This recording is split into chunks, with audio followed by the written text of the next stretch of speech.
up to something. We'll get into that in a bit. Probably the night belonged to, or the week belongs to Chelsea.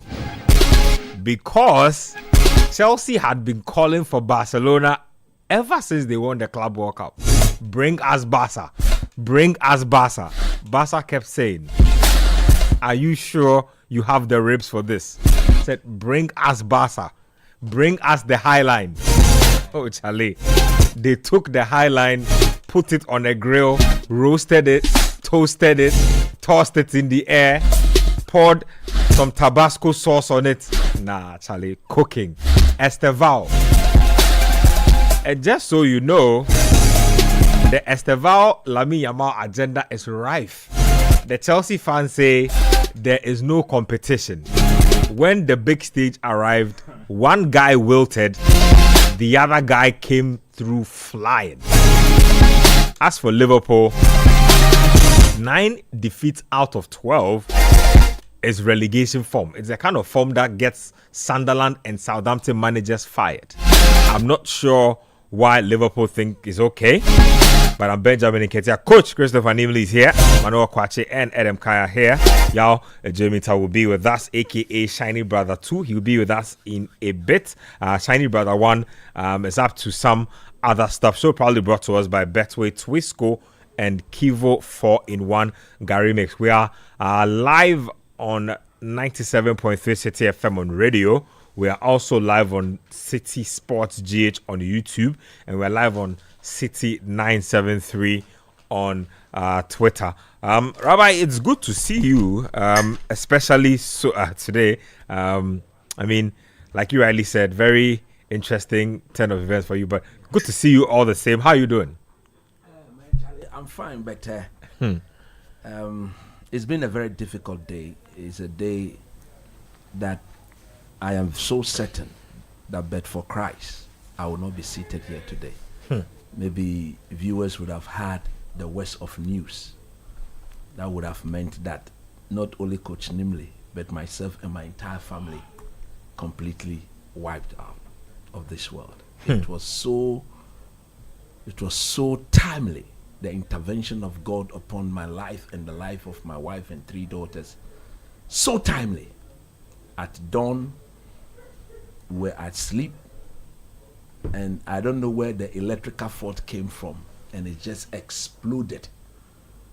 Naturally, my wife was the calm time, so she was the one who actually heard the explosion. I didn't get home early yesterday because I went for a program.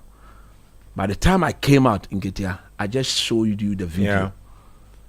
But for the bravery that I believe the Lord gave to me, and the fact that I could calm down in the midst of the flame and quickly apply some simple knowledge on how to deal with a flame of that magnitude, and the fact that I was able to quench the fire in my home, because if you look at where the thing took place, it was virtually blocking the pathway of my entire family out of the building. So if I had not done that, my wife, myself, and my 3 daughters, together with another beautiful daughter of mine who happens to be a daughter to my wife's uncle, all of us would have been wiped out. Wow. And I sit here today, and I know the good Lord is not done with me yet. That is why I was able to survive this together with my family. Amazingly, I've not told any of my family members, but I've told my brother, who is a very strong man of God in the States, and then he prayed for me. He prayed for my wife and my 3 daughters. And I sit here today with all humility, and I say God is good, and the God I serve, the God who I will always proclaim in thick and thin, I will stand for him. Today has actually given me another sober reflection to life, and I thank God that he has my back. He will always remember me and my family in whatever we do. So God is good, and all the time he remains to be good. We thank God for your life, and we thank God that you are here in good health. Shiny Brother One has joined us. Yeah, welcome to the show. Let me just announce the text and WhatsApp line 0549-986-996 0549-986-996. That's the text and WhatsApp line. Rob, I don't know if you'd want to pray. you know. I'll yes, pray. Yes, please give us a little prayer. Manche. Boji Yehovah. Bo se moko be. O hin lewe moko be. When so ai ni masoa na mansoa. Yo wa zebout. Wa kogbele ya che. O manche yeli aba. Kashi nano. Boji bonoji. That I am that I am. O se ko hin moko be. Hey, that's more. When wo be ko e. Oba fe wo gbe ame. Ye Yesu gba mi yo wa gbelema wo da no wo iwale. Ni wo ywe be na saka ywe le. Yo wa jomo wo e. Kan no kano no bo he afaban. Ya ke ye bo gbele na. Oba fe ni bi pi. Eneme ke ni bi pi ni wo nako. Ni yo gbele mi e ba gba wo be fa. Jino ni wo da bo shi. Ye Yesu gba mi. Amen. Amen. I'm going to start off by talking about European football first today before I get into the local stuff.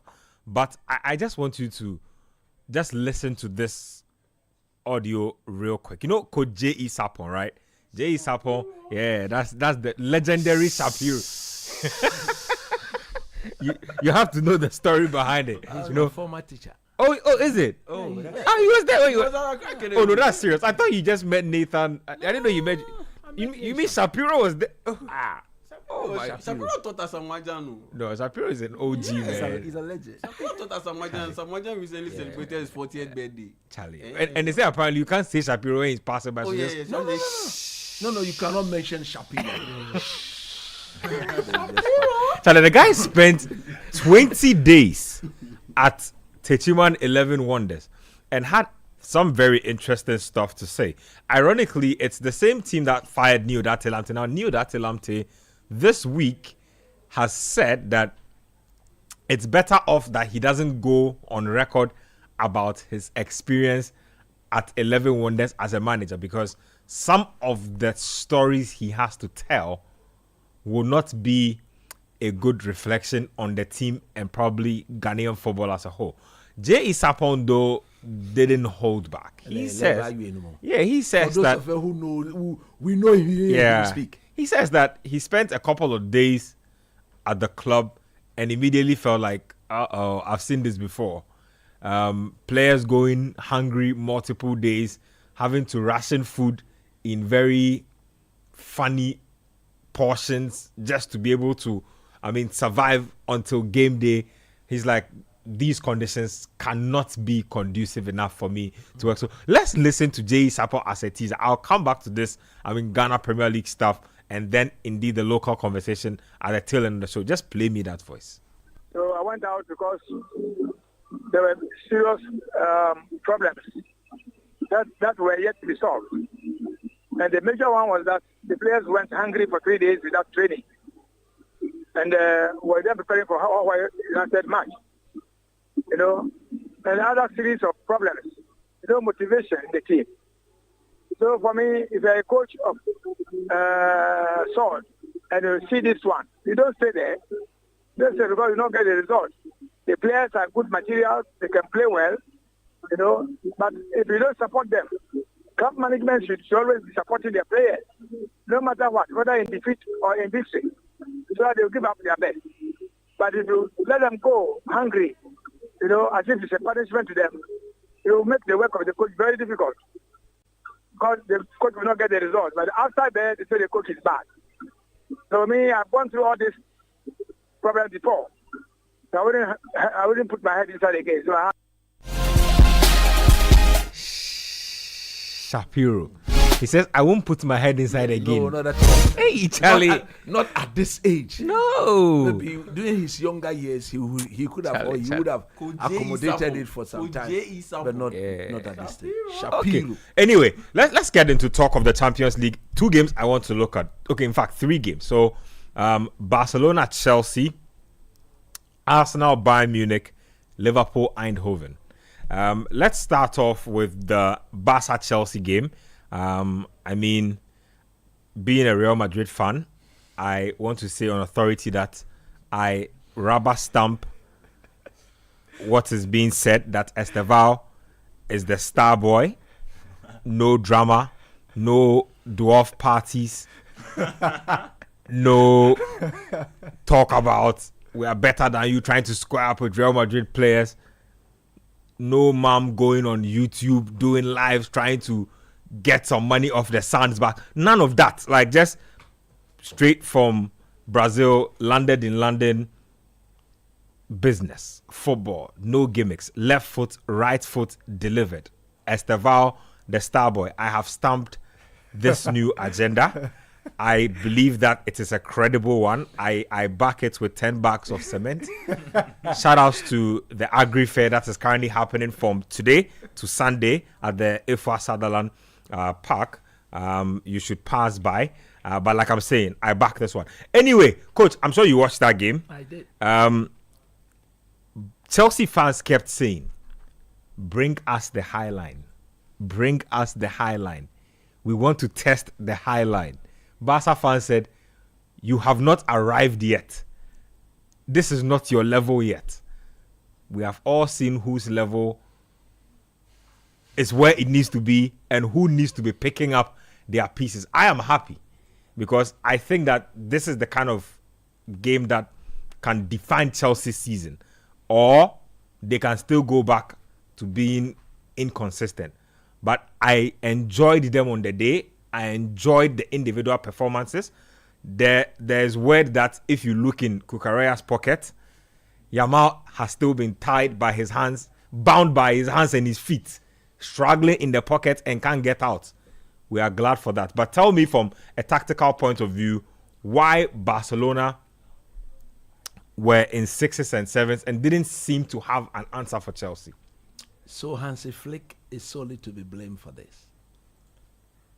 It is very clear that going to the game, there were some major injuries in the Barcelona team. And that meant that fluidity that you get to see when Barcelona is playing will not be there. And the manager did everything tactically, technically possible to make sure that Barcelona would just not look the Barcelona or the true Barcelona that some of us love to see. Why do I say that? If you are going to a game like this without your best controller in midfield, Pedri, and the fact that you are going to be using Garcia, who in recent times, we all know, has stepped into the position, but is not as controlling as Pedri and De Jong.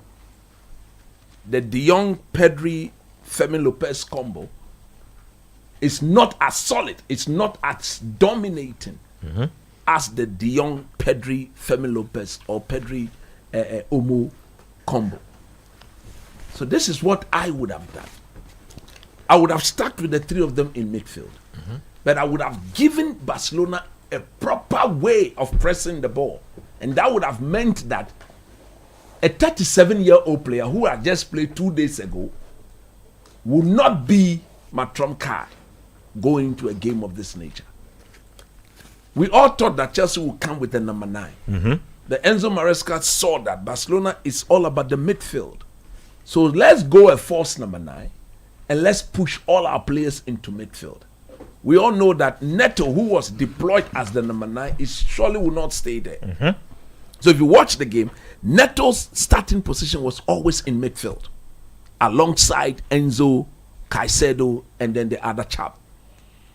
So Barcelona on the day didn't know how to press the ball. There was nobody to trigger the press properly. And naturally, Lewandowski being the one high up the pitch should have done that. So I would have started Lewandowski on the bench. I would have brought in Fernan Torres to lead the line and play with Marcus Rashford out wide left. Because we know that Rafinha is still not fully fit. So it's not a situation where you can ask Rafinha to start at that tempo of the game. Now you don't do that. Lewandowski never triggered any press. Once he didn't do that, the Chelsea 2 centre-back were too free for me. And that it allowed them to always pick the pass. See, from the way Barcelona play, if Lamine Yamal is on the pitch, he will naturally not step into the half of Barcelona to do a defending. This is something I saw to be part of the tiki-taka, even under Pep Guardiola, even under this former Dutch manager, the one Koeman, Frank Rijkaard. Those days, like way back in the day, when Ronaldinho and Eto'o and Co were playing, Ronaldinho never came into the half of Barcelona. Once the ball entered into the half of Barcelona, he stayed behind on the center line. Because what that meant is that anytime Barcelona won the ball off you, he was the immediate outlet. They give it to him, and by the time you guys will recover, Eto'o is on the move, the ball is in the back of it. I think that is the same way they are using Lamine Yamal. So if you are going to do that, without your controller in midfield, your pressing should be spot on. And that is not Lewandowski. No wonder the two parties have agreed that Lewandowski, after this season, is going to leave the team. Because they've clearly seen that he's not the future of the team. He cannot be allowed to play for the team any longer beyond this season. Now, this is what Chelsea, in my view, did very brilliantly. Look, until the red card, going into the game, Chelsea knew it wasn't the game they should lose. Because having lost to Bayern Munich, and then their last Champions League game away to a team that they were expected to beat, which they struggled to draw, they knew that if they don't take some point off Barcelona, then qualification, that automatic qualification spot, the first 8 will be problematic. So the setup was meant that let's go out there and let's not commit or not.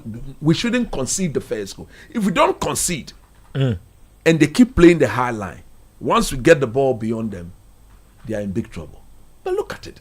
Look, the way the Chelsea people are blowing their trumpet, I think that trumpet only came to the fore after the red card.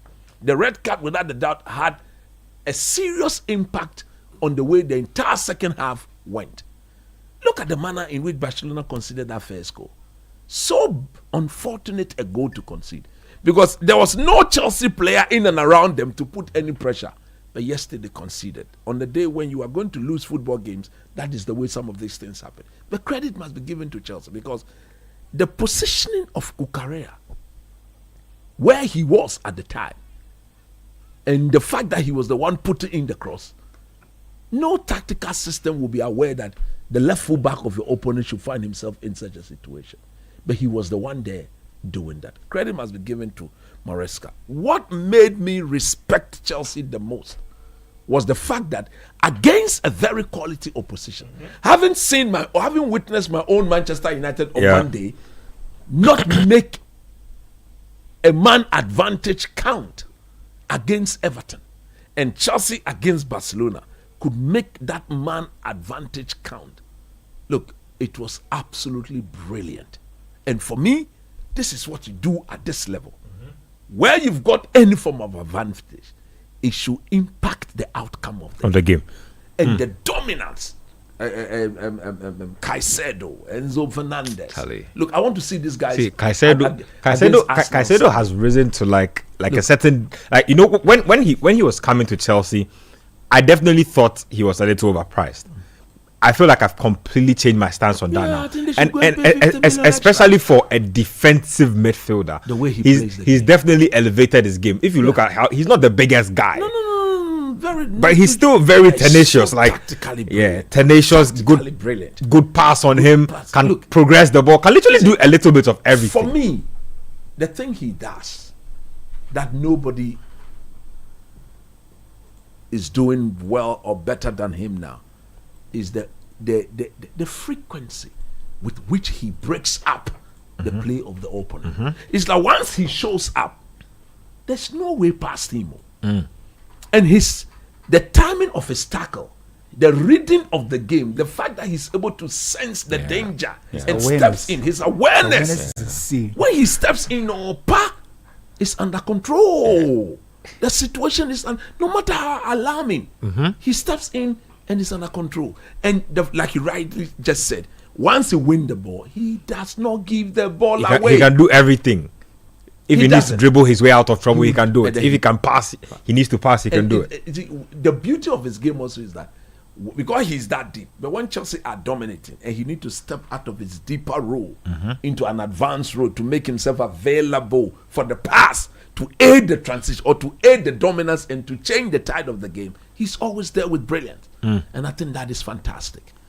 So Chelsea on the day deserve to win based on that second half performance. They had the man advantage, they made it count. And then let me just say a little bit about this Estavio Lamine. No, but Chelsea fans, a lot of Chelsea fans on YouTube especially disagree with you that the tide turned after the red card. That is what they want to see, because if Fernando, you see, put aside your affiliation to your club, I think Barcelona messed up the best chance in the game in that first half. The Ferran Torres chance. Of course, he scores that. But Ferran scores that, he scores that. The game changed. Chelsea abandons that low block, sort of compact, going to chase the game. It's a completely different ball game.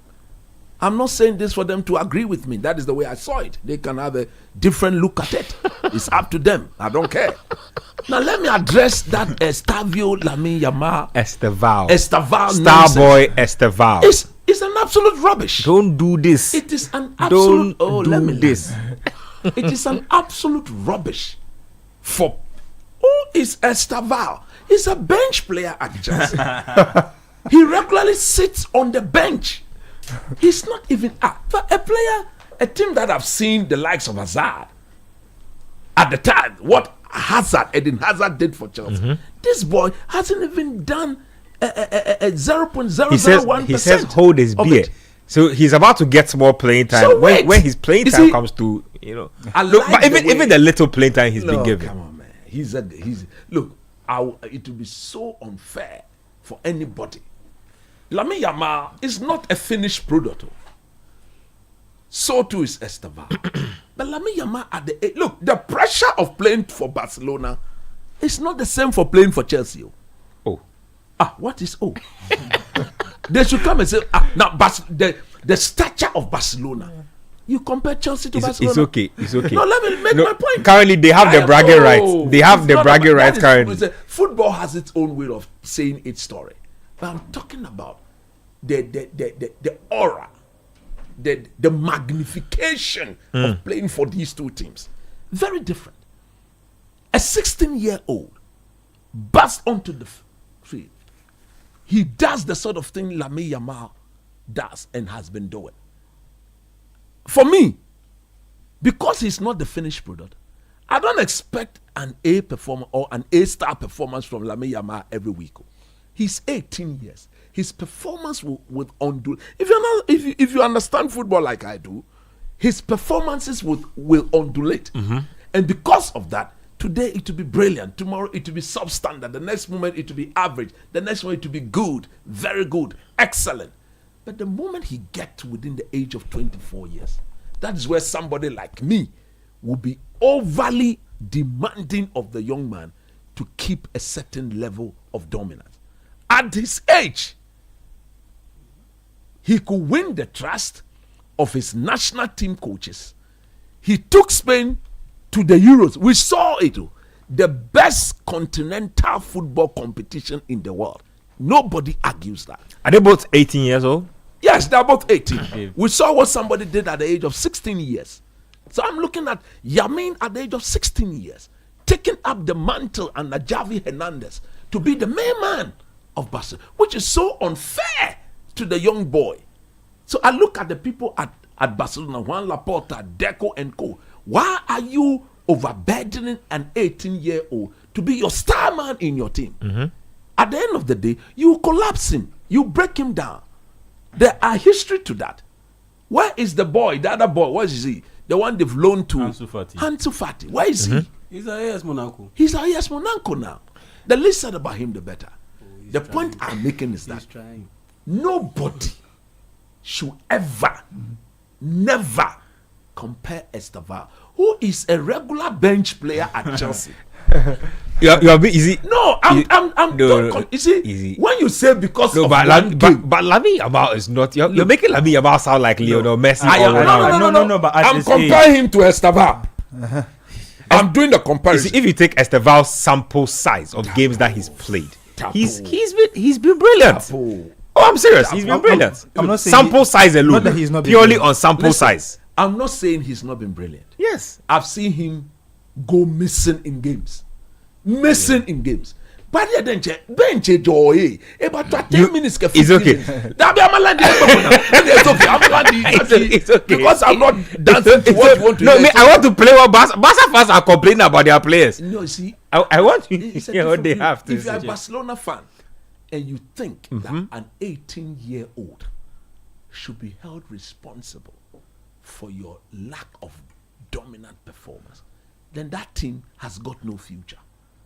Tell Laporta, tell Deco and Co that they should invest in the playing body of this team to allow that 18-year-old whose talent is never in doubt, has never been and will never be in doubt, to allow him to have to enjoy his football. Because at this age, Estaval, Lamia, they are told to enjoy their football. They don't take up responsibility too big for them to carry. And Which is fair. just to make a Too very big for quick them to point. carry. Just So to for make me, a, look, don't compare the two of them.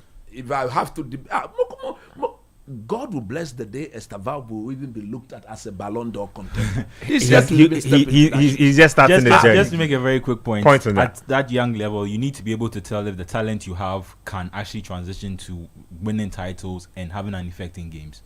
And okay, yes, Esteval has done that against Liverpool, against Barcelona, but we need to see whether it translates into titles. Liverpool, it was a outfield cross. I would it's have still a tapped winning that. moment. Somebody had to finish the chance. It's still a winning Somebody, moment. I've seen players miss from 3 yards out. From what we are talking I about, don't think Beto would have now scored listen, that. he came to Liverpool. That game against Liverpool, he didn't play. He just came. He was there. My the point ball. is just So about he's- him having winning moments, and it's about him transitioning from a young player to an older player who's able to make those moments count at the end of the season. For now, he's a talented player. No one will take his talent away. Yamal has been able to bring silverware with his talent, and I don't think Esteban has been able. Like you said, based on the sample size, he hasn't been able to prove that yet. So please give him time to prove that before you start. Anyway, Esteval, if they don't like you, you are my star boy. They can say whatever they like. Some Barca fans are upset. So I'll get into talk of Barca's performance with Eden. Like I just wanted to touch on players. So some Barca fans think that it's time for Araujo to go. They say he has become a stumbling block in the club's path, especially in big matches. They've pinpointed Jules Koundé as another liability to this team. I witnessed Jules Koundé myself in the Clásico, got skinned many times, got a chance to actually equalize, I think, in the 9 minutes for Barca, and headed the ball straight to the goalkeeper, or headed it somewhere. I think it was. The guy was really upset. He was really upset. Like, he's a Barca fan. Listen to what he had to say. And mo say ya papa na players ni bi wo ho a e wo say enne anumira homatia no peya omo tu form ni omo no omo ko arawo no yamana nkwa obabo ye form 3 seasons in here when I will boy a form sa you do Champions League bia wa ko twa no di red na wo hansi freke dia wo ye panyin ya mo much respect highline no emfa biem adan mo pese mu bekuya na mo tiase wa bra mo ji musika ye nya bindi ye bo na ba na wa chi o ma chi o mo mfe na o ma say ni e twala ya tu aso mo ya stroke e be dey na ya da Nah, see, play that for me again. play that for me. Papa. Na players ni bi wo ho a e wo say enne anumira homatia no peya omo tu form ni omo no omo ko arawo no yamana nkwa obabo ye form 3 seasons in here when I will boy a farm sa you do Champions League bia wa ko twa no di red na wo hansi freke dia wo ye panyin ya mo much respect highline no emfa biem adan mo pese mu bekuya na mo tiase wa bra mo ji musika ye nya bindi ye bo na ba na wa chi o ma chi o mo mfe na o ma say ni e twala ya tu aso mo ya stroke e be dey na ya da. Wow. My goodness. Nah, the guy is upset. Viewers must be informed that we had to cut some aspect of Yeah, the Charlie, there's a part where the guy said a lot. Nah, Charlie, he was really going in on everybody and even insulted his own self. Charlie, he said he cried. He's not correct for supporting Barca. What's his problem? But Adam, quick 3 players, right? First Lamine, second Araujo, and third Koundé. Just snappy explanations on why they've been struggling. Let's start off with Yamal. Yamal, all these things link back to some of the things Coach was saying about the squad not being planned properly. Because if you look through Barcelona's squad, on the left side with their fullback area, there are 2 natural left-sided fullbacks. That's Balde and Gerard Martin. When you come to the right side, Jules Koundé is a centre-back, turned right-back. The next person who plays there is Eric Garcia, who is kind of like the fixer for this season. He plays CM when he's needed there. He plays the new Sergio Roberto. Yeah, he's the new Sergio Roberto. He plays CM when he's needed. He plays DM when he's needed. He plays centre-back when he's needed. He plays right-back when he's needed. So that's the second right-back. Another centre-back who was turned right-back. You won't get those kind of performances from players like that week in, week out. Koundé has done a good job of transitioning to a right-back. But when it gets to these levels, the fact that you are not a natural in that position will show. And it will show with the combination of the winger on that side. Because the winger needs his fullback to effect the game properly. Lamine is getting 2-3 times when he receives the ball in Chelsea's half.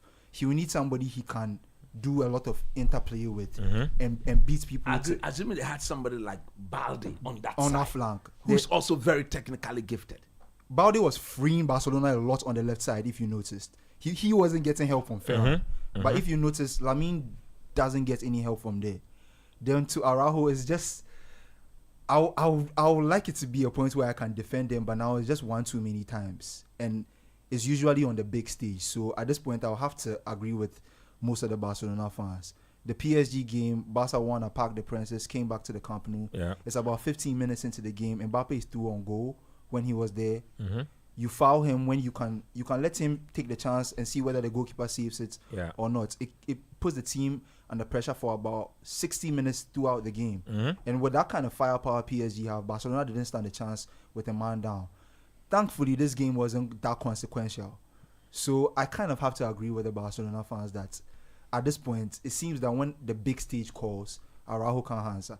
But everything still goes back to what Coach said.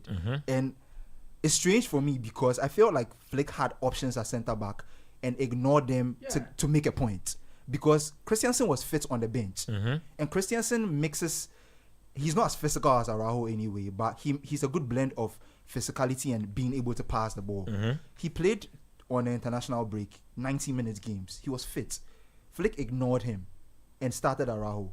Flick used Gerard Martin as a left centre-back against Athletic Club over the weekend. One of the teams that presses really, really well in the La Liga. Martin played a really, really good game. He ignored that too. He had the option of playing Eric Garcia as centre-back to play Casado at DM beside Frankie de Jong. He ignored that too. So when I look at it, I'm like, are you trying to make a point to Deco? Because coming into the season, Deco made statements that he doesn't feel like another centre-back needed to be signed. After the best centre-back last season, who is a left-sided centre-back anyway, Inigo Martinez, went to Saudi. So I'm looking at the selection and I'm saying, are you trying to make a statement? Because I just feel like too many things were ignored. Because if it was me, I'll start Christiansen on the night. I think Christiansen has seen those nights a lot, knows what those levels demand, and can do the job. And most of the time when he plays a game, he barely puts a foot wrong, just that he's almost like Olmo, can barely be fit consistently to play a huge string of games. But when he is fit and he's called upon, he barely does the job badly. So I just find some of the selections on a nice strange. Well, let me say a good evening to the General Secretary of the ruling NDC party, the Honorable Fifi Kwete. He's just sending a message. He says I should let Coach know that Esteval met Cucurella at the Club World Cup and scored a brilliant goal. Oh my Yamal met Cucurella and made him look small. Tell my boss that I will call him after the show. But I've not seen him in close to 9, 10, 11 months.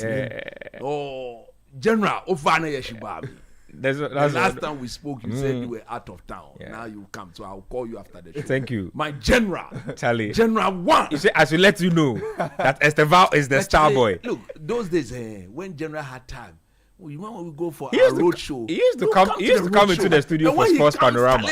No, he does things very hardcore Chelsea fan.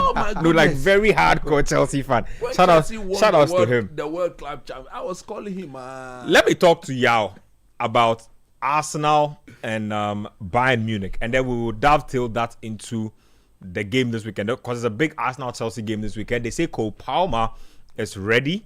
He's not just fit; he's ready to play. To start the game. Yeah, he's ready to start the game. He's ready. Yeah, quick thoughts on that game. Arsenal humbling Bayern Munich. Bayern's first defeat of the season, actually. Berechi, Eze. I saw a certain goal. The Eze pass over the top. Martinelli beating Neuer and Charlie. What was Neuer doing? That was the biggest talking point from that game. Charlie. Because honestly, Charlie, but he's too old to be doing that. Yes. Oh, And Charlie, but see, someone needs to remind him that look, you are not 26 anymore. Charlie, but even if you are 26, what are you doing at the center circle? You are not 26. Back in the day, at the center circle. Back in the day, he could get to the ball. The 2018 World Cup, the goal they conceded against South Korea, wasn't he at right back? You see, back in the day, Charlie. he would be able to get to the ball, put in a tackle. Even if he couldn't sweep that ball, he would be able to get a piece of the ball and be a piece of the man too. Yeah. I mean, to be fair, I think he just mistimed when he went for the ball. If that Charlie, makes he Charlie. No, he can't go. should Look, not- even if he had time, Oh, yeah, then was center circle. No, if He's the 30 pass, something years. the pass was not on the turf. Yep. It So was in the definitely air. Martinelli would needed to he control miscontrolled the ball. ball slightly. It- And no, that is actually what He beat didn't Neuer. miscontrol. Kwachi, you have Oh, to the my moment he saw- point that he's not 26 anymore. anymore. The moment he saw Neuer, he knew any form of touch We'll take him away will from take the ball away from Neuer. Yeah. And that is what that he wasn't going. Oh, he saw it gonna back. He's gone. You see, you are not 26 anymore. On top of that, No, you not saw very an boy. ACL injury before. Like, your athleticism is not as it used to be. Why does he keep on doing these things? And it wasn't just him. He says he's the pioneer of the problem. sweeper keeper position. No problem, but pioneers evolve. At the end of the day, you need to evolve with the trends of the game, and you look at your body. And he wasn't the only one who did that thing during that Champions League round. You saw what Nick Pope did in that Newcastle Olympic Marseille game. That got Aubameyang. It was a difficult chance to convert, though. Yeah. But if he had not put himself in harm's way, Aubameyang wouldn't be able to convert that chance because it was nothing. It came out of nothing. Charlie. And that proved to be the deciding factor. Look, these big games, the margins are so fine. And so when you have gaps like that, Yeah. it pretty much determines how the game will go. We just talked about the Barcelona-Chelsea game. That Ferran Torres miss. He scores that. The tide of the game changes. Chelsea don't win this game. Fine margins though. If he scores that, Chelsea don't win this game. It's 2-1 against Bayern Munich. Bayern Munich conceded in the 67th minute. Then, about 8 minutes later, Manuel Neuer goes to commit that kind of mistake. If they had maintained that scoreline and played the way they were playing, I have absolutely no doubt they would have been able to get a draw in that game. But he coming off his line, poorly misjudging the flight of the ball, mistiming his run, and completely making more or less a fool out of himself, It ended up costing Vincent Kompany his unbeaten streak and his unbeaten record. And so for me, I was very disappointed with that because, yes, Bayern Munich were good and Arsenal were good, but it was one of those games where you could see a draw happening or a draw playing out. And because of the mistake of one pivotal, experienced, veteran player who should know better and didn't do better, it cost them. It cost them a winning, I just want to say that streak, Arsenal are streak. top of the Champions League table. Yeah. And top of the Premier League table. Flawless in the Champions League. Bulletproof No team draw. right now. No They draw. Five they wins, they are 5 looking games, 5 wins. They are looking like the team to beat in Europe. Just a quick one. I'll come to you. Quick to be the team to be beat in Europe. Team to beat in the Premier League as well. I will probably make a proper assessment of that at the end of this weekend because I think Chelsea are hot, and Chelsea have also sort of established themselves as a team that you just can't write off. Like, they are just your quintessential big game team. Like, it doesn't even matter how sketchy their form is. Chelsea always seem to turn up for big games. I feel like when Chelsea turn up for big games, people try to attribute it to a lot of reasons and not really give them their flowers. I want to give them their flowers for this game. They were brilliant on the day. I enjoyed the individual performances. I enjoyed Hansi Flick. I enjoyed Maresca on the day, not Hansi Flick. Hansi Flick was doing his highline thing. I enjoyed them on the day. But shout outs to Declan Rice in the Arsenal game. I think he was class in that Rice. game. I think he was class in that game. So Rice is what, number 8 now? Once he's free, that's Look, why he's it's always been a in number 8. Yep. I've never seen it as a proper number 6 or dear, because there's something he does that nobody, in my view, does that. The last time I saw a player do that in midfield, maybe when Michael Essien was in his pumped. Buffalo picks up the ball and he sees the gap. And the desire, the determination to drive through the space is what Declan Rice does to perfection. Yeah. Look, you see this Arsenal team, they are so good that on their day, they can beat any team. You see, it will come down to their psyche. I want to see them experience different sort of situations. When I say different sort of, I wish on Sunday, Chelsea take the lead and then Arsenal come back and make the game their own. Then you can begin to assess that, oh, okay, so it's not all the time they winning from the word go. There are times where when they get pegged by, they can come back and rescue it. That is the sort of situation I want to see them in. And then that would allow me to see how mentally tough they are as a team. But in terms of a block or of a unit, of a unit, they've got a very, very good goalkeeper. A goalkeeper who some of us saw to be very good, but not this good when he was at Brighton. Brentford. But yeah. When he was at Brentford. You mean David Raya? Raya. The guy is a very good goalkeeper.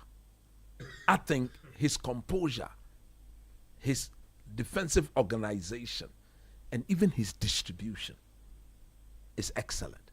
Now, if you look at that back line, look at Timber, look at Calafiori. These two guys were naturally not fullbacks. So their development meant that they were what? Center backs. Timber was partnering Lisandro Martinez as center back at Ajax. Calafiori was a center back when he was playing for what? Bologna. Arteta bought them, he's asked them to play as fullbacks. But the audacity with which Timber fancies himself against his opposing winger 1v1 is so... It's ridiculous. I think actually Timber played a mix of right back and centre back. So he would shift. And then it was, I think in his final season with Ten Hag, where he spent most of his time as a centre back. Yeah. You understand? I mean, that says a lot about Ten Hag more than... You understand? So when you look at... And then Zubimendi, Declan Rice, and then Eberici Eze. Oh, Charlie. When somebody speaks so highly of the Lord Jesus and he does the thing that replicates, that showcases everybody that indeed he's a child of Eze. God. He's not. He's Eze. You know, Look, Eze. Nah, but there's some arrogance. Yeah. See, there's the godly arrogance about him. Charlie, I said that guy since. Look, when he picks up the ball, he's Since. not under pressure to do anything. You remember, I used to dislike him because of his off-the-ball contribution to the team. Yep. But I've come to accept that that is who and what he is. And he used to like showboating a But lot. when the ball is with him, it's like he brings some form of calmness. Yeah. And the Arsenal players are beginning to trust him so much. They know he so can well pick a that pass. They know that he will pick the pass. Especially when you know he's a player, like you said, his creativity, Yes. his ability to just You make see the things happen. second goal. When he has the ball, now you see other players now making certain runs. Runs, So they know yep. that he... You see You the can find second them. goal they scored. Yep. When he received the ball, he knew Calafiori. So he didn't even just look. One of them throw it in the space. He just threw it in the space. And when the goal eventually got scored, look at Zubimendi. He came to him and hugged him. So these are... When you see a Spanish player appreciating an English technical ability, then that English player has got something to offer. Just to point out that over the last two matches, he's been the difference factor in terms of creating from open play. Yeah. So every other goal, most of the other goal they scored from set It has pieces, to go Saka and through him. Rice. But in the North London derby Yeah. and in this game, he has been that difference. Yes. Has been able to unlock them while they are Look, in open and play. from the way he's playing, Odegaard will be hot. Oh, Odegaard. I said this thing when. Look, he's going to be very, very hot. He's the captain of the team, but if we don't take care, we'll be looking at the first time where a captain, because of somebody, sits on the bench regularly. Possible. But it is what it is. Because he's the better player. He's proven to be the better player. Very composed, know when to let go. And then one thing that most people don't see about is he's got a physical presence. He's athletic.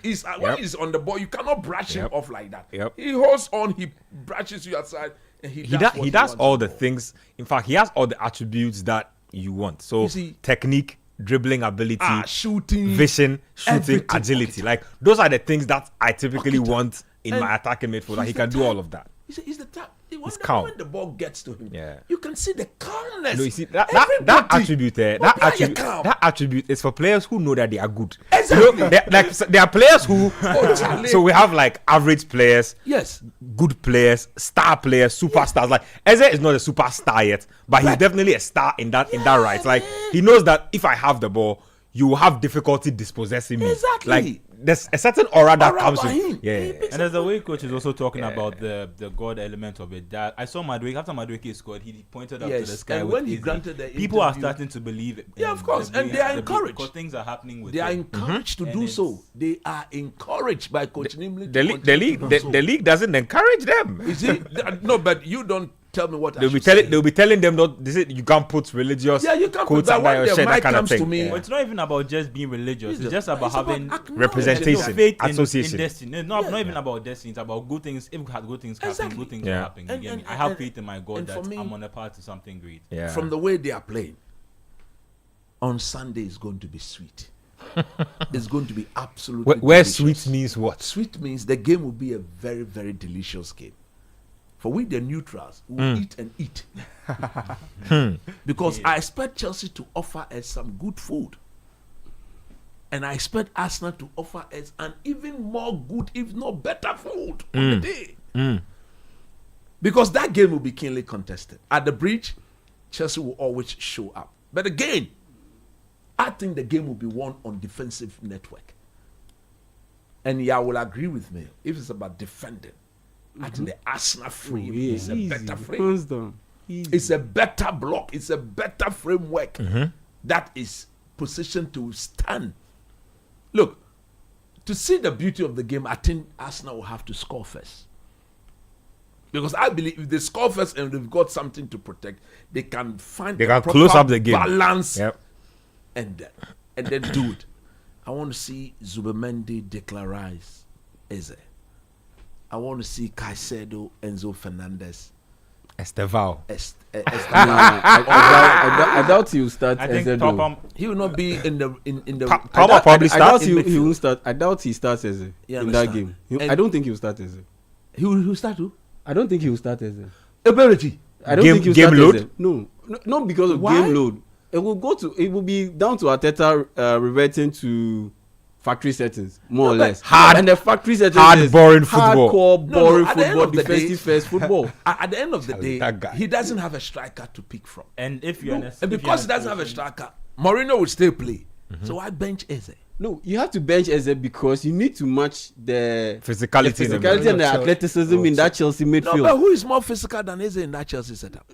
Caicedo. I mean, Enzo Fernandez. Zubimendi- Physicality. no. Do you think if Eze is in possession, Zubimendi? But Zubimendi is a liability, quote unquote, Defensively. against such a midfield, No. against such a Chelsea midfield. He's not a liability. I Zubi? completely No, disagree. wait. Because look at the Chelsea midfield. He's likely to play see- Reece James, Enzo Fernandez. That's what he and- did against Caicedo. And Caicedo. That's very Midfield, combative. That's That's very very And that combative. is what I'm saying. That the man will not be playing with the number 9. If you've seen the way Arsenal have played, Mourinho has always dropped into midfield. And watch them. When he drops into midfield and they pick up the ball, that is where Eberechi avails himself high up Fair. the pitch. Look, Fair. but just a Let, quick let- one. let me take other order. Yeah, but just a quick one. In this game, I don't see Merino dropping deep too much. I see him staying up high on the pitch and keeping those So who Chaloba and Yeah. If he benches Eze, who plays in Eze's position? Odegaard. who plays in Eze's Yeah. position. Yes. Okay, well, who plays in Eze's position? Yes. Then I'll put Merino in there. And then who? Then I'll keep Leandro Trossard and I'll play Martinelli. I think Trossard is out. I don't think Trossard is fit. Merino is, but Merino and Eze, physicality. I mean, have you seen? Just about doing the same thing. Brush it off. Not really. I think Just share your thoughts with me on that game, yeah. On the Arsenal Chelsea. Yeah, Arsenal Chelsea. I think it should be a very good game. This is where Chelsea also need to prove their title credentials, as we've been saying since the start of last season. I think on the Chelsea point you made earlier, I think Chelsea have and you see it with some of their fans too. There's no criticism, but they have a siege mentality. It's almost like not everyone's against us, or people don't think we can do it. They don't think we'll be able to beat them, or we'll go and show them, we'll go and prove them wrong. And I think the way it's set up in the league table right now, with Arsenal 6 points ahead, Chelsea have it in their heads that I think they are, at this point, given City's inconsistency has traveled through to this season, I think they are Arsenal's closest challengers for the title. If we are clearly discrediting Liverpool and anyone below that. So we're 12 in the table. Relegation the same form. number of points as Manchester United. But that's not nobody's. Your team is 12. I'm just saying, some team is having their best season ever under Amorim, and another team is having their worst season ever. That's where you want to think. At the end of the day, no, they are 13 You are too, because 11th is Man United, and the 11th again is Everton. You don't worry, the table is here. I'll find it for you right now. I'll bring your fears. So who wins this game? Chelsea, Arsenal. Who wins this? I want Chelsea to win. I think Arsenal. I back Arsenal based on the form they're in. They have been in really good form. Even the first goal they conceded against Bayern was the first they had conceded in the whole Champions League. And they've been very solidly defensively. that was a good goal, isn't it? Yeah, and even the goal they conceded in the North London derby took Richarlison scoring a worldie for them, Arsenal, so Spurs to go on the score sheet. Arsenal for the win. I back Arsenal for the win, but I think Chelsea need to win to keep in touching distance, reduce it to about 3 points. I feel if Arsenal go with the approach I was talking about, with a very compact midfield, we will get like a boring game. That's what I'm afraid of. That Arteta will go for overly pragmatic and it will turn into one of those stale big games that we see sometimes when he's the one involved, and those kind of games will probably be either a draw or a very, very slim margin win for either team. So it's a depend. It's not a game I think I can really call, but per the form of Arsenal and per what we've seen this season, they are the team that is expected to win. I would have supported Yao like 3 or 4 weeks ago that Arteta would bench Arteta the terrorist would bench Eze, but Eze is Arsenal's most informed player now. It's not necessarily benching. No, it's not necessarily benching. It's about the not starting. It's about the matchup. No, I understand, but I'm saying about the matchup. No, you see, but I'm saying that when you have your most informed player, you must find a way to put him in the lineup. I don't care if it's central midfield, but you must fit him into the lineup. Left wing. If Trossard is not fit, or Madueke is not fit, you could play him as the left wing. Eze plays as a number 10. Anything apart from that, Arsenal will lose the game. Because they are not going to be playing with a proper number 9. And what we've seen them do, that Mourinho team, he's not a number 9. He's part of those in the midfield. So Arsenal will always have 4 men in midfield. And you watch them play, anytime they've gotten the ball and Mourinho is in midfield, Eberici provides a better outlet. Fair. And with his physique and his calmness, I'll not be surprised if the guy just stepped on the pitch of Stamford Bridge. Right now he's possessed though. He's playing. And then he does something he's playing possessed everybody. Right now. Come on. Another thing about Eze, he's always had a thing for big matches. Like even back at Palace, Liverpool, United. Like it doesn't even matter who you are. Remember Palace FA Cup run? Yeah. He was in this he was cooking everybody in the final. Yes. Charlie, say what? Charlie. Arsenal for the win, especially if they play with a very defensive, pragmatic mindset. I think it will be a good game. I think Arsenal definitely start as slight favourites, but Chelsea will give them a run for their money. I expect it to be a close game. I'd be shocked if Chelsea get blown out of the water. I don't think that will No, happen. they'll not get blown. I think it's like a 2-1. Arsenal will win this 2-1. Could possibly be 2-2-7. It looks like a score draw for me. I think it's like one of two things. It's either an open game where it's either a draw, like you said, 2-2, or a Chelsea win, or it's a tight game. Yeah. Arsenal control it, get their set piece, they win, close up shop. We take. Well, we'll see. Let's talk about Liverpool because they thought that they would get some respite. They thought that the storm is over. The storm is over. I really like your song. And it's not ding da. Oh, it's not in. You see, one of my bosses called me. He said I should make sure that the ding da is clearly heard The today. ding da. And it's not in ding da. Oh, it's not in ding da. And it's not in ding. Oh, my boss. Now he doesn't call me again. No, I'm let you have me done. I'm sorry, he has also taken a sabbatical from the team. Ask me to have me done. No, I'm face slow. Charlie, Well, where at Anfield is that? they thought They expect 6 points within the next two matches, games. yep. Or else, Arne Slot is a goner. So those are the reports. those are the reports. They thought that PSV Eindhoven would represent like some respite from the downward slide. No, did you see the goals PSV scored? Look. The final goal they scored. Let me- Oh my goodness. Let me open up that game for viewers. Look, Arne Slot, he's the one behind what is happening to him. Oh yeah, no.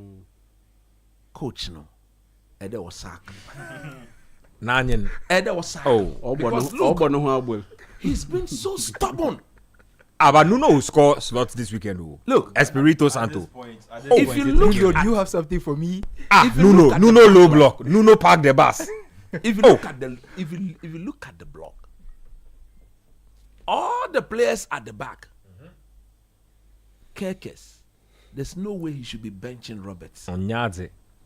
If you look at the ball progression stats, Gomez, you see, if you're a coach and your team is conceding the way they are conceding, you go for specific players. Players who attribute is screwed towards what their roles are in the team. Joe Gomez should come back at right back. Let him defend. He's a defender. Forget about he going forward. I even say centre back displace Konate in the team.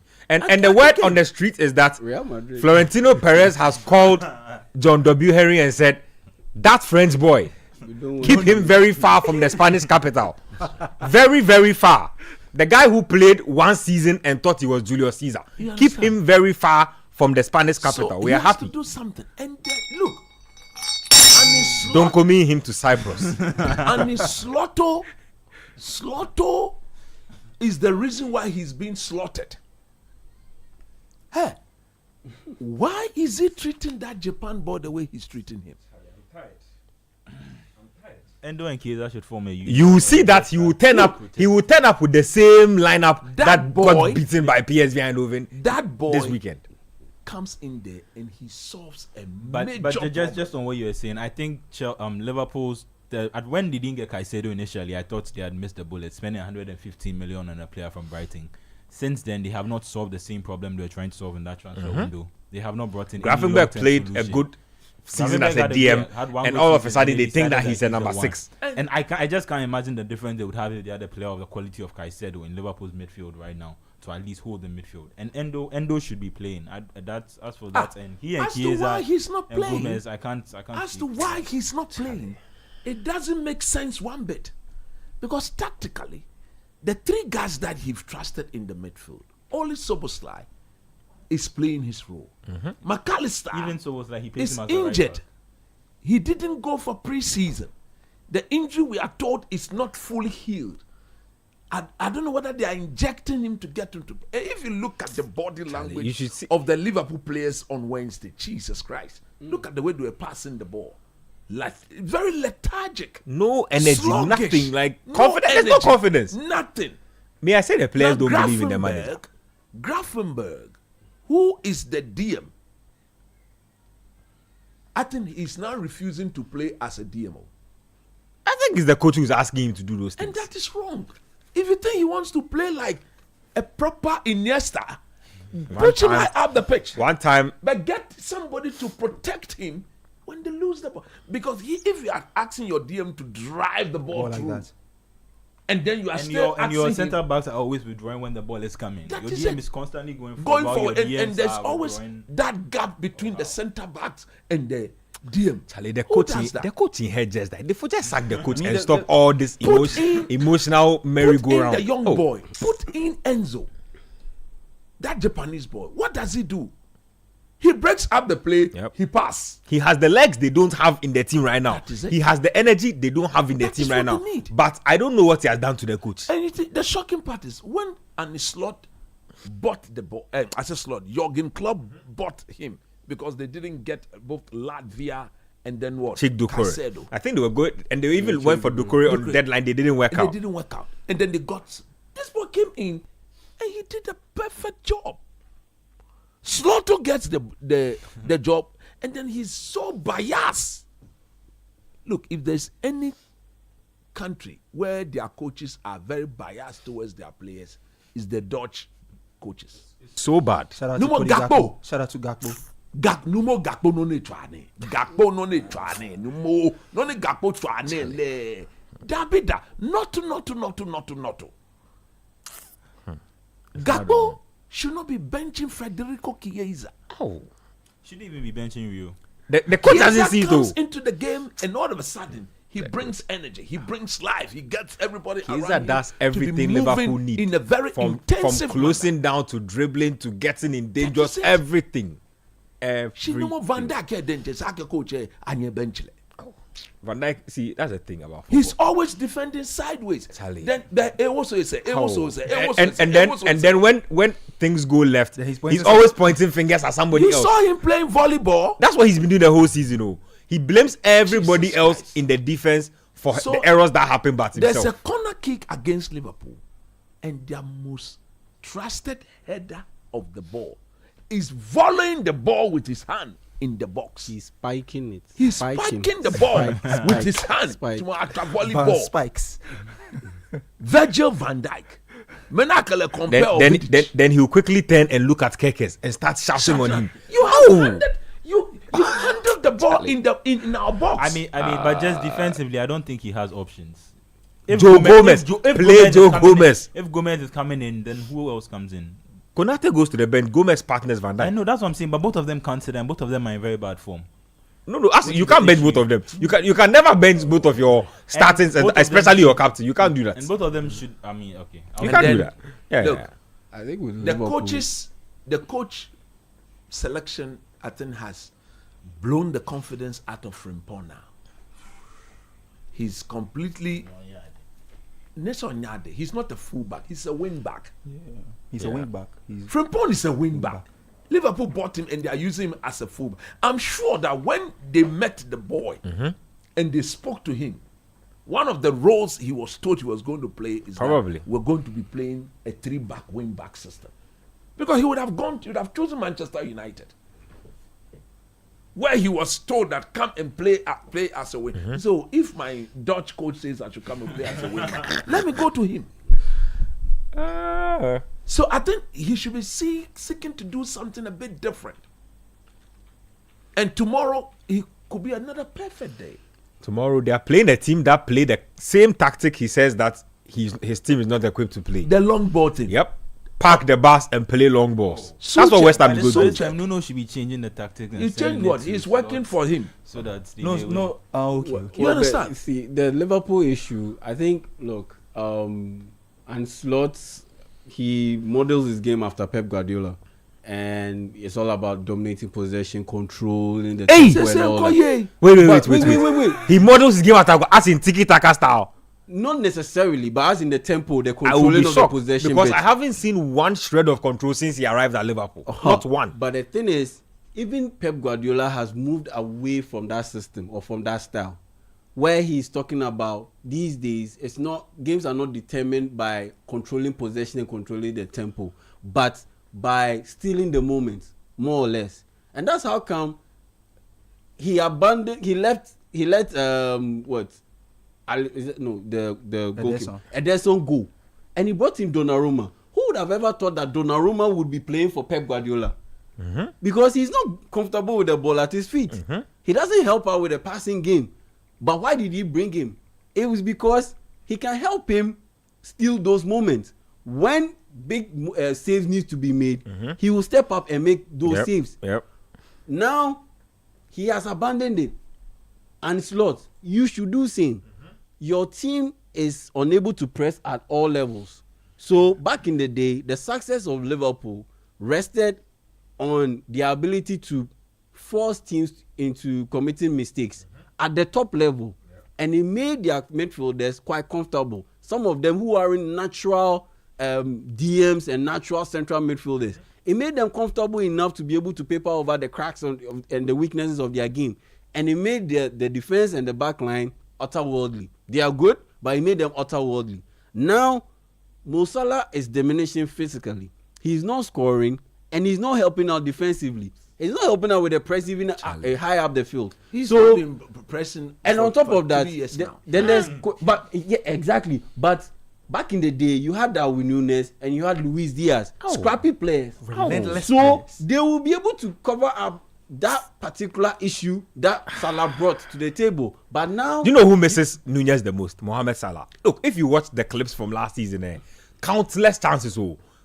Núñez wins the ball off the press through pass to Salah. Like, I can count too many of them. And too many. And Núñez, what he does really well is when he picks up the ball, he can pick up the ball in his half and cover distance.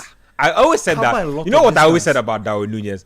That his goal scoring was definitely below Liverpool standards. Yes, that's but true. He's always the kind of player you will miss when he's not around. I think he didn't realize he could be a better winger than striker. More like a Joe Linton, where he's not necessarily exceptional as a striker, but his work rate makes him a very good midfielder. So you need scrappy players. I think at all levels. At Liverpool was not patient with him. You don't spend 70 plus million. I think so too. 2 years. I think so too. But we're not patient with you know, the season when he missed a lot of big chances in games that could have closed the title out. I think that's when a lot of people. I can even. That's when his fate was sealed with a lot of people. Let me take a break. Let me take a break on the show. So probably brought to us by Kivo 4-in-1 Gary Mix, Betway, and also Twisco chocolate drink. So let's take a quick break. When we come back, we'll round up the conversation on the European football, and then we'll talk some local stuff. So stay with us here on Sports Panorama. I'll be right back.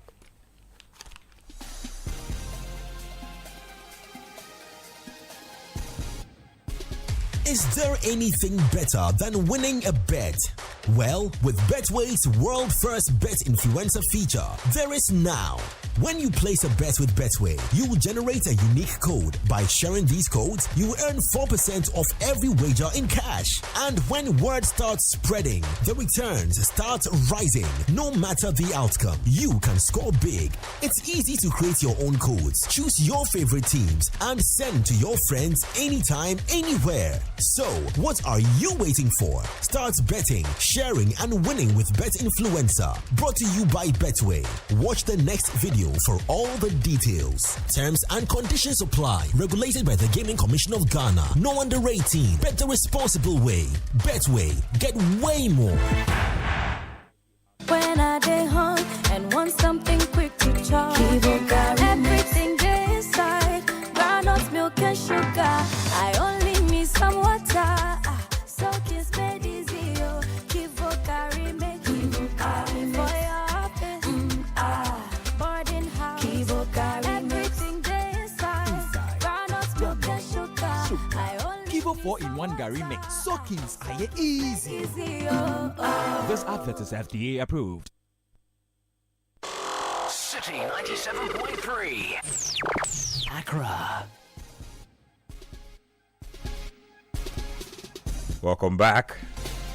Benjamin Nketia here, Sports Panorama. Show proudly brought to us by Betway. Now, Betway say it's time to get rewarded as the next big sports betting influencer with Betway. Place your bets and share your codes with friends, fans, and followers. If they place bets using your code, you earn 4% off their wager. It doesn't matter if it's a win or a loss. If they bet with your code, you earn 4% cash off their wager. This means the more people bet with your code, the more money you will earn. Start betting, sharing, and winning with Bet Influencer, exclusive to Betway. Terms and conditions apply. Kivo 4-in-1 Gary mix. Feeling hungry and want something quick to eat? Well, Gabi is the Kivo guy. He's on a little break, but if he did 12 in 3 days, I'm sure you can do more. He says it's your hangout buddy. So you have your Gary, your groundnut creamy milk and sugar.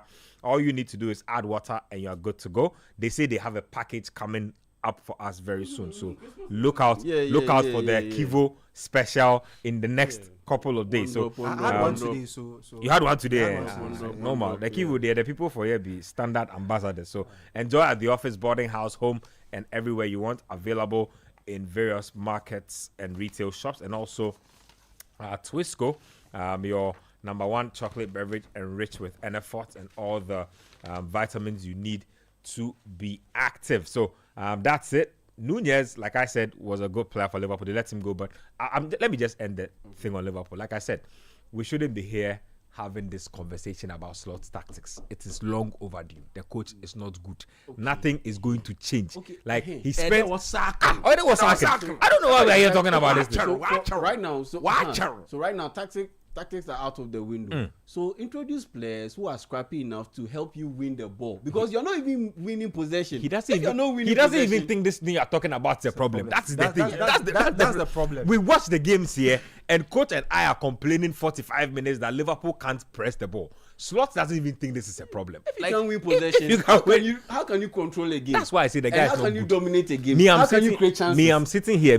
My tactics are better than him. The guy needs to go. He's not good. He won't do anything with this team. I think his personal choices need to change. That's it. When I speak on the Slot issue, I'm not here to defend him. I'm just pointing out that, at least in terms for Liverpool, maybe it might be how other way for you see yourselves, but there's a way in which Liverpool are at least trying to move on, at least post-Klopp.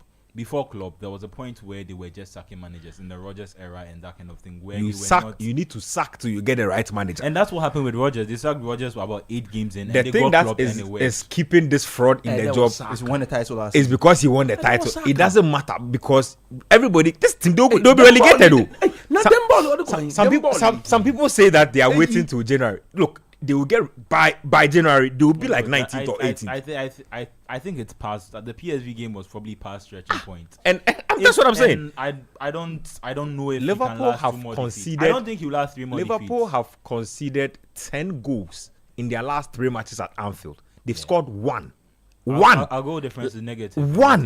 One goal in 10. One as opposed to 10 in your, like remember, if you lose 9 out of 12, and some of the matches have been shit, like they've lost 3-0 to City, they've lost to Crystal Palace. Remember, I said they will lose 9 in a row. You remember I said this some few weeks. When I said that, then some of them came for me because they beat Real Madrid, and I said, that is the Champions League. I said you lose 9 a row in the league. Then there was a fake. Now it's 7 out of 12. They left with 2 more. Coach Rodo was high. Michael Edwards can get on the phone with Juan Laporta, with the coach who won the league the season before, and firing. Do you know? I have a theory about why this Slot sacking thing is also taking long, because admitting to sack Slot, they gave him just a 2-year contract. Admitting to sack Slot is also an indictment on Hughes and Edwards themselves. Yes, because Hughes and Edwards spent all the time taking credit for Jurgen Klopp's work, saying that it was the brilliance of their recruitment structure that made the Jurgen Klopp era a success. Now that Klopp is gone and you have gone to bring Slot, and Slot is not doing well. First season, people are saying that it was Klopp's foundation. Second season, your manager is not doing well. So if you sack the manager right now, they'll be like, and you signed all the players that he has to use right now as well. You decided that Frimpong should be Trent's replacement. Decided that Kerkers should be Robertson's replacement, and now you didn't buy a proper DM again. So I think that the sporting directors and the director of football, they know that sacking the manager will have the board and the owner looking at them like, and it's also, you know what, you might also pass to the problem. Yes, transfer strategy for this at least this window in particular was wrong. Because Klopp has spoken. I think he spoke on the he didn't know he has never been back to this level. He himself was surprised that. He said he didn't know Liverpool had this level of money to spend. And same with me. This is a man who you've been told every summer you go to, we don't have money, work magic. And then they'll come and tell you that, Liverpool is not known for sacking coaches. Sack the guy. Sack until you find the right manager. Media, that is my sack until you find sack until you find right man. Let's do predictors before we go to the local conversation. So on the day or this weekend, quite a number of matches. So we've done Arsenal Chelsea, right? Let's do predictions Arsenal Chelsea. Oh, Arsenal win. Draw. Arsenal win. Arsenal to win. Eberichi Eze Kembaya. I say score draw.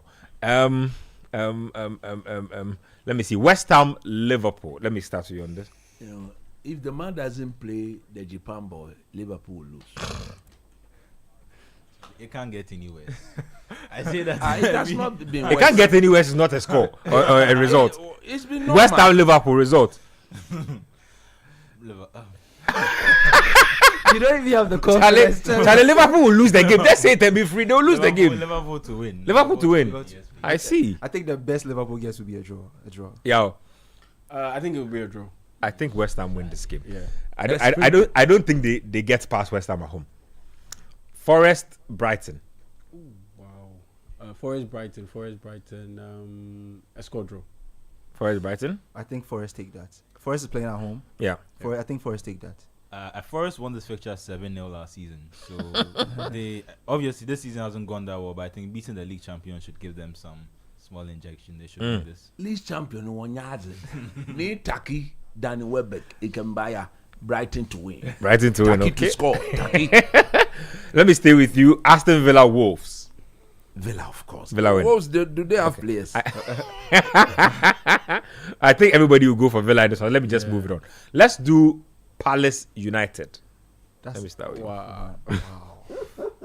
Well, I don't expect to see Man United deliver that terrible performance that they put up against Everton. So yeah, I see Man United with a shock win. Shock win. Yeah, I see Man Palace United with a shock United. I think that game should probably be a draw. I don't think United can beat them, but I think Palace have really good structure. I don't think United. I think they've kept 3 clean sheets or so since coming back from the international break. They've been a little great. They've been great actually. Wano? Crystal Palace win. Don't want United to go above us in case we don't win. They are already above you. They are already above. Coach, on goal difference. I think because Palace played yesterday and they played a lot of their first choice players in a very difficult game which they lost 2-1 to I think Strasbourg. Yeah, Strasbourg. Yeah, the conference. And United surely will have to respond from that rubbish of a performance on Monday. But I was hoping Matthias Cunha would have been ready for the game. The report is that still that head injury will not be ready, so he'll come next week. But they should go out there and be able to get a result. I think Man United to win 2-1. United to win 2-1. Okay, let's do Spurs Fulham. Let me stay with you on that. Spurs to win. Spurs to win. Fulham themselves, I don't know what is wrong with them. Yes, Spurs win. Yeah, Spurs to win. They're playing at home. Home, yeah. They should win. Yeah, Spurs win. Spurs win. after seeing what they put, the kind of performance they put up against PSG, though they lost. They've been on a skid actually. Yeah, though they lost, that performance was something that hammered really by needed. Arsenal, hammered by PSG. Yeah, they played performed better. Very well. It's just the goals they conceded. Yeah, they just conceded funny goals. Yeah, they played well. 5 and 4 they of played them were well, very avoidable goals. and that is what they If you need. concede 4 avoidable goals, it says a lot about your character. As a team. And so I see them beating 4 avoidable goals. Seriously. Anyway, Newcastle Everton or Everton Newcastle. Everton at home. Everton win. Oh, Everton win. Yeah, Newcastle Everton playing at home. Yeah. Everton win. Newcastle, they don't do anything away from home. Yeah, I don't Everton expect win. any good They can performance. barely score away They from can barely home. do anything away from home. But True. Everton should take that. Everton. Everton have a good home record too. I think they've only lost once at the Hill Dickinson Stadium since they moved in the Premier League. So back in Everton. Interesting. Sunderland Bournemouth. That's a tough game. I think that's a good draw game. Bournemouth haven't been in good form recently, and there's Sunderland to have had a really good record at the Stadium of Light since they went there. Even Arsenal didn't manage to win when they went there. But I think Bournemouth needs to come back into good form. Semenyo should be fit for this, so I think it'll be a draw. Let me see. One more game to go, I think. We have Brentford Burnley and then Man City Leeds. Brentford Burnley, coach. Brentford at home. Yeah. Brentford to win. Man City Leeds. Man City to win. They cannot lose 3 in a row. Man City are as shaky and as They've lost unpredictable. back-to-back defeat, and it's Leeds United. Leeds United usually they will just open the floodgate and then they allow It's my man Daniel Farka in coaching or Dubai. No, they've considered too many goals. Yeah. So, and Haaland hasn't scored yet in 2 games. Against Newcastle, he didn't score. And against Leverkusen in midweek, he also didn't score. So maybe a hat trick, Erling Haaland hat trick against Leeds United. Erling Haaland hat trick against Leeds. So that's the kind of thing he actually. He was born in Leeds, if I'm right. So Yep. His father. His dad was there at the time, So doing his thing. Anyway, interesting Just thoughts. a quick one. Yeah. The Jamaica players who are resisting the Mason call- Greenwood. Yeah, the call to get Mason Greenwood to play for Jamaica in the intercontinental correct. playoffs. I don't think they are really seeing the bigger picture. It's the same as the Ghana situation. They offered him a chance to play during the qualifiers, and he turned them down. Yeah, but if I'm the Jamaica Football Federation president, I'll just ask them simple questions. Do you want this country to qualify to the World Cup? Do you want to? I think it's as simple as that. No, do you want to play at the World Cup? And if Mason Greenwood comes, does it boost our chances of qualifying to the World Cup? If yes, then why are you resisting? Is the boy ready to go? Yes, he says he's ready to play. go. Tuchel has made it clear that he's not taking. And he Greenwood has to already the received Euros. his Jamaica passport. And he's gotten his Jamaican document sorted. So he says that now he's available to play for Jamaica, and the players. But the brothers say no because he didn't play in our he didn't want to play qualifiers. Have they not been paid? Have they seen the form he's in? Yes. No, it's not about the form. As players, they don't decide who play for the national team. No, coach, let's put that aside. What sort of But rubbish statement is his inclusion, does it boost your chances of qualifying to the World Cup? He walks in there as the best player in the team. What they are Why thinking they is there's a pushing player against who it? helped us qualify, and now because you are just coming. So in, if that's somebody why- help, they've not qualified. You haven't qualified. You are the playoff team. qualified. You might not qualify. Qualify to the playoffs. Yeah, you might not qualify. You boost your chances. They are meeting. If they are meeting, They are the meeting winner, New Caledonia. And then when I'm the sure they winner will will beat meet- New Caledonia. Then they will meet DR Congo. and they don't want Mason Greenwood. I shock. Already, even with Greenwood, said DR Congo beat them. Well, I shock. so it's not looking good. It's not looking good for Jamaica. I think they should just swallow their What pride. time is the World Cup draw? A week Oh, today. 5th. Will it Next be- week Friday. What December time? 5. The timing. Of the competition itself. No, the draw. The draw. draw. Is it 2 o'clock, 3 o'clock? I'll have to 7 check o'clock? the specific Check, time for See you. whether you can get that. We'll check the I specific wish time. by then we'll be on air. I pick no speed. Anyway. But coach, there's a chance that Ghana could end up playing against Canada, Iran, and Uzbekistan. Yes, because Canada is in pot 1. If you look Iran at- is I in think we're pot 2. more likely to get another USA. If you no rematch. problem. If you Instead look of at the Canada. way, if you look at the Uzbekistan way, is in pot 3. if you look at the Hey, way the World Cup Uzbekistan with their draw, own mini omopa. if you look at the way the World Cup draw has been treating us, anytime we are in pot 4, forget about Uzbekistan and those people. Is Spain? You landed in a group with Uruguay, South Korea, and Portugal the last time. Yes. That should just tell you what it is. Where you be? So it says here that the draw is at 5 p.m. UK Yeah, 5 time. p.m. So that's 1700 So that's GMT. 5 at. No, Kagbina no one by air. Yeah. If I want to Good stuff. Good stuff. yeah, coach, no. Ben, just a quick shout to Joshua Chiribon and he's listening live. Oh, hard. Yeah. And a big shout to Mike Inside Sunyani representing the GSP Basketball League. Yeah, big shout to you Hard guys. one. Shout outs to Josh. So let's do some local football. Let's listen to the chief of staff, Julius Debra. He inaugurated the oversight committee for the 2026 FIFA World Cup during the week. A committee has the GFA president Keto Kreko on it. It has presidential staffer Stan Dogbe. It has Kofi Adams himself, the minister. It has the Honorable Okujato Ablakwa, who is the foreign affairs minister, and a host of others. I'll bring you the list. I think there's one more person yet to be put on the list to make it 11, and then the committee will be complete. But let's listen to what the chief of staff had to say regarding our participation and why this committee has become necessary. We think your committee needs to have that oversight responsibility in making sure that Ghana's name is not brought into disrepute, even though we want as many fans as possible to be able to travel. And of course, visa facilitation is also very important. Just last Saturday I was privileged to attend a program with the Chargé d'Affaires of the American Embassy. at the Ghana American Chamber of Commerce, and then he said they are going to ensure that as many Ghanaians as possible are able to attend to lend support to our national team. And I thought it was a good statement that we need to follow up, and we expect your committee to make time and follow up with the appropriate officials at the American Embassy to. Okay, so you heard Julius Debra, Chief of Staff there. Biggest thing that caught my ear or got my attention was that he says the committee must ensure before, during, and after that Ghana's name does not come into disrepute at the World Cup. And I think he says that drawing from Brazil 2014. Now, let me just, like I said, give you who is on this committee. So, Stan Dogbe, Office of the President or Presidential Staffer on the committee. The Honorable Kofi Adams, Sports and Recreation Minister. Honorable Samuel Okudzeto Ablakwa, Minister of Foreign Affairs. The Honorable George Opare Addo, the Minister for Youth Development. And then you have the Honorable Yusuf Jaja, Tourism and Culture. Ampem Nyako, Ministry of Finance, Deputy Minister.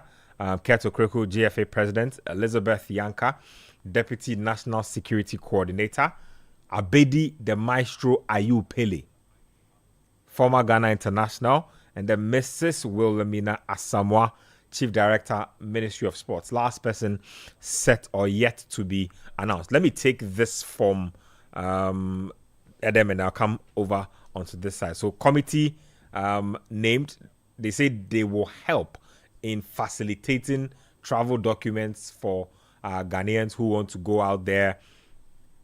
They will also be in charge of making sure that the committee, the technical committee, is doing this work. Now, those who don't know, there was a technical committee within the week that was inaugurated. So initially a technical committee, their mandate is to, one, raise funds. I hear some of those fundraisers will be geared towards supporter exports to the competition to go and support the Black Stars. They are also supposed to be involved in all operations involved in helping Ghana participate. The distinction is that technical committee inaugurated by Kofi Adams, where he is the chairman, will end their job before the World Cup. And then the oversight committee, I believe their job will be, overseeing the technical committee and every other thing before, during, and after. So that's just the distinction. So two committees have been set up already. One chaired by Kofi Adams, the other one on the other side is held by a lot of people on or in government, basically. Adam, I don't know if you have a few thoughts to share on that before we go. I want to give all the committees a benefit of doubt because nothing has started really happening yet. But I just feel like it might get to a point where there are too many committees. I hear a new one cry is coming. And when the news broke out, it was Wednesday. I was preparing for Football Made in Ghana, so I kind of had to, in the middle of planning the show, like change the script to adjust to some of the happenings of the moment. And during the show, the guys made similar points about how they could bet cash money that other committees will be inaugurated before the World Cup. And that's where it becomes problematic for me because it's just work being fragmented across when a committee can be set up and things will just be split up between people to handle things or sets of people's within. Okay, so I'm getting that Stan Dogbe is the Deputy Chief of Staff. Deputy Chief of Staff. So just so we recognize that properly. Deputy Chief of Staff. That's just it for me. But I'll still like to give them the benefit of the doubt. If everything is done well and our World Cup period is successful, as in we go and put in a performance that makes Ghana proud, I don't think any of these things will become problematic. But I just don't like the number of committees. Like one committee is inaugurated, then the next one follows. And it's so technical committee for operations, oversight committee to check the technical committee. So are they also then checking the Black Stars Management Committee or the Black Stars Management Committee? I'm guessing it will be everything because Keto Kreku is on the oversight committee. So I'm guessing that the oversight will involve the Black Stars Management Committee, the Black Stars themselves, and everything involved. Because apart from the football, they'll definitely be high. I mean, if you notice the number of political actors on that board, I mean, the money or everything that revolves around the World Cup is activated by politicians. So they definitely have the final say. You see, this committee looks like the class prefects committee that's coming to check the other ones. Yeah, that's how I see it. If you ask me, for me, like whoever spoke, I think Honorable Julius Debra, Chief of Staff. Yeah. Look, until they execute a perfect job, I don't want to praise them in any way, because I know, look at the selection of the committee. I think it's highly politically dominated committee. At the end of the day, the true footballing people may not even go through this committee. You get ya? The true football people, those who go and support the Black Stars, that ordinary Ghanaian, he may not get any assistance from. That is the sort of people I want to see helped. People like you and myself. We chop, we drink, we do everything football. We don't want to be seeing party executives and no more. At the end of the day, those are the people you know who go and sit. When we get to the States, we'll be looking. I don't know. No, but at the end of the day, they've always been there. I don't know. Let me advise them. Every time we you say they shouldn't do that. The two biggest political party in the land, they've connived and they've had lists from MPP, lists for NDC, then they fly the people there. But when the Black Stars are here, when we are going through thick and thin, when we are going through difficult times, we don't see them at the stadium supporting our team. They should help the ordinary Ghanaians. The ordinary Ghanaian. We don't want to be seeing parliamentarians and ministers facilitated and they are there taking selfie of themselves. Don't do this. Don't do this. No more. Don't do this. These are things we saw. So we need to plead with them. We beg you, don't go and be doing that. Oh goodness. Because see that the committee self no.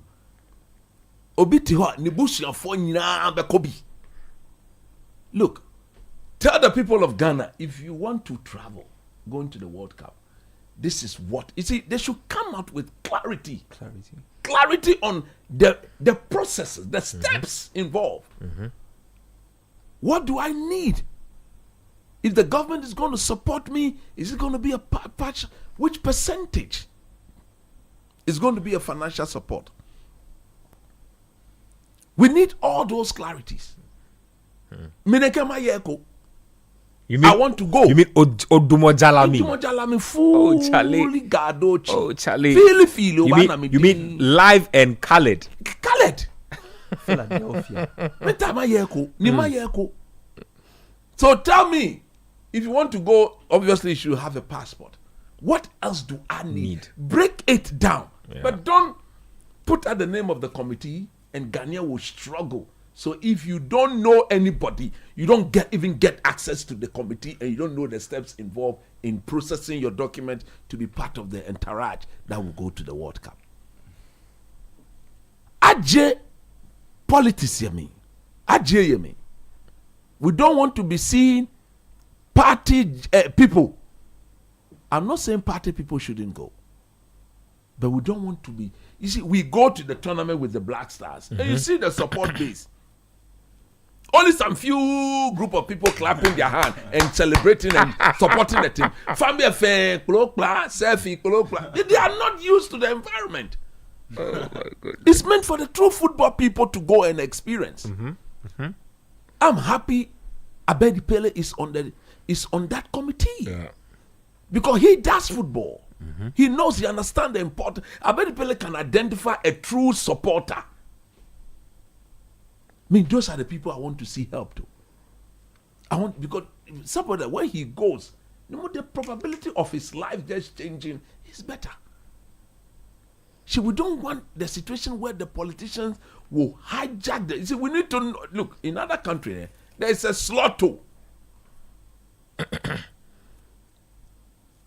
The American FIFA will say, look, you can bring as many as 500,000 supporters. Let's assume figure of head.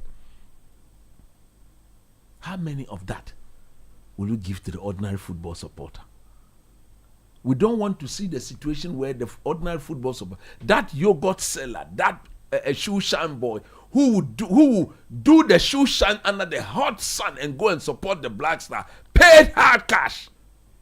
When it's time for them to benefit from things like this, they rather don't get the opportunity to go. But I think for nobody has come out clearly. Yes. To say yet. I'm touching on something. So I know that supporters will be funded to go. No, so you can't say you won't take them. And I think that perhaps there probably will be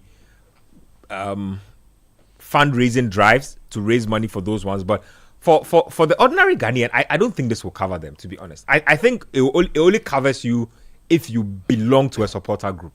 No, I don't think it covers individuals. You see, even the supporters group, when it comes to issues like there's mother side, father side. No, but you know that the supporter groups are actually split on party lines. And you see, until the supporter groups, they are split on party lines. And that is bad. When a certain party is in power, a certain supporter group will not get any juice.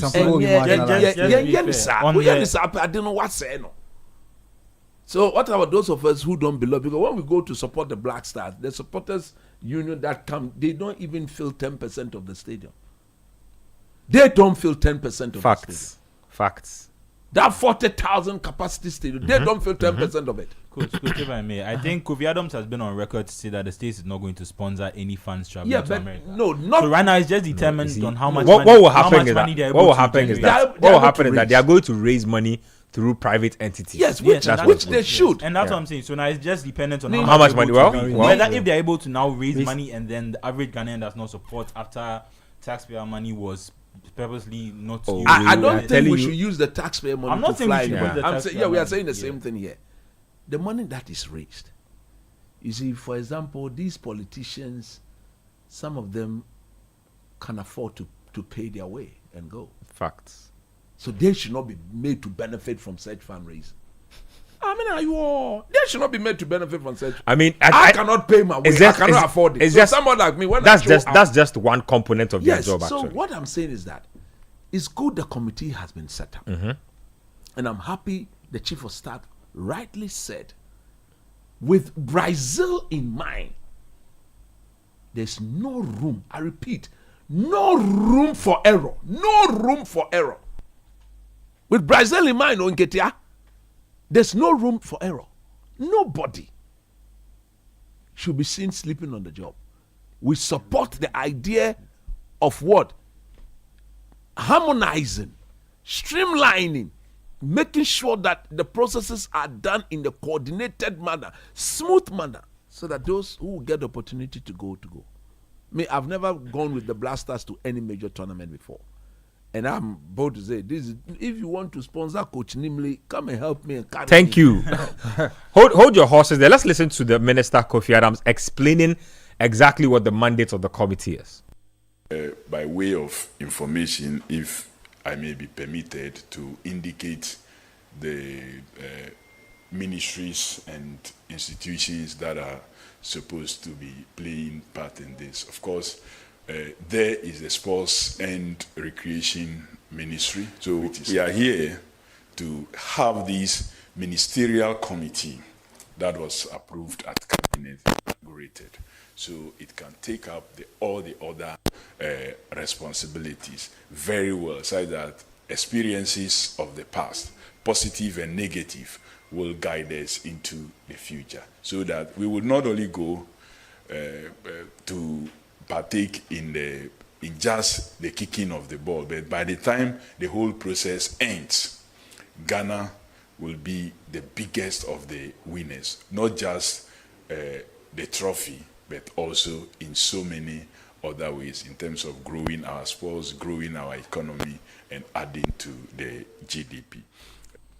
He says something that I find interesting, and he says it without saying it. So he says that the committee will be responsible for, one, doing or doing operations that, I mean, border around our participation, and that we should not go and we should be guided not to repeat errors of the past again. Same reference to Brazil 2014 in that state. And then he also goes on to talk about supporters. He doesn't specifically mention support. I was trying to say, he and Julius Zebra, Chief of Staff Julius Zebra, made the same point about how even though we are going there to play the football, it's not just about football. Good. I think they are looking for an aspect like I think they've seen the success of things like Visit Rwanda and different. So there's a tourism drive behind it. So they are purposely going out to try and use this. I hope it's not in a way where it becomes distracting from the football. But one of their main objectives is to go there and to portray Ghana, really. Platform Ghana. He spoke about that, like getting to the end of his speech. He really spoke about how we should use this as an avenue to platform Ghana and let people know some of the things that Ghana offers on the global stage. So I feel like all those things are important, but the key thing there should be how good our football is, and if it can spill over into all those other things, it's a benefit us. At the World Cup, the football is what sells. If you go and you get to the semi-finals of the World Cup, you'll be surprised by how many people are already fans of Ghana. Facts. It's not if you go to the group stage and then you don't get out. But your tourism drive will fall in water. You're all the time and trying to show that, Ghana is... No, we need to at least go there with a mindset of doing the football well and then taking advantage of what the World Cup can offer. Yeah. Not necessarily going there to think that it's a World Cup and we have a limited period of time to try and achieve certain things with this opportunity. Obviously, I'm not saying this is going to distract them. It depends on the football that they go and play. It cannot distract. This will be kept foul. No, I think there will be. I think the tourism drive and all those things will be very strategically couched in going to the competition. The kind of people they've put in charge of this are people I expect to do an exceptional job. And having learned, I mean, the power of hindsight should teach you not to step in the same slippery spot. So I want to believe they'll get the job only done. Advice, they should be very transparent in their dealings. They should open up. They should be able to guide people and take them through the processes on how to fill their documentation. They should set up offices. You want to do this, go here. You want to do this, go here. You want to do this, go here. And that must be done by the end of February, March. If you are a Ghanaian, you are interested in going, then I'm happy Honorable Okudzeto Ablakwa is on the list. So he will now facilitate dealing with the American Embassy to make sure that those certified Ghanaians that the committee would have approved of their documentation and everything goes in there. Embassy council akobataje mahanye Kenya mo from na kabaje nya le visa no akobole. Oh my goodness! If you've ever been to a visa interview before, you know what he's talking about. Those things can be. Those things can be treacherous. I'd be like, now we're frozen. What's your name? Hello. Charlie, that's good. You are not qualified. Charlie. Nobody will go there for interview. Whatever we bring, take and stamp. Let us go. Anyway, and I think what Adam said, just to finish up, I think the ends justify the means. If these at the end these committees are able to show that, like, to their purpose, through their work, we're able to see why there was a need for a division, then I think at the end of the day, their work will be justified. Mexico. There's Akoshi at Guadalajara. Mazatlan. You go to Mazatlan. Anyway, this one here says, Yehovah Zeba, we join Nimli and his family in all humility to give you all the praise. We thank God for life. Coming up from us, man. So yes, we thank God for Nimli's life. Isaac from Odoko official town says, can't wait for Sunday for Esteval to do more magic. Thank God for coach and his family. The Real Madrid fan, no, that guy was not a Real Madrid fan. It was a Barca fan. He says he's tired of supporting. Oh, he's hungry. I'll play that cue for you again before we go. This one here says, Coach Nimli, indeed, God is not done with you yet. More years to enjoy. Good evening. We thank God for coach's life and that of his family. Arsenal will be beating on Sunday. Explicit from Kaswa says, we thank God for the life of Nimli and his fam. God is always with you.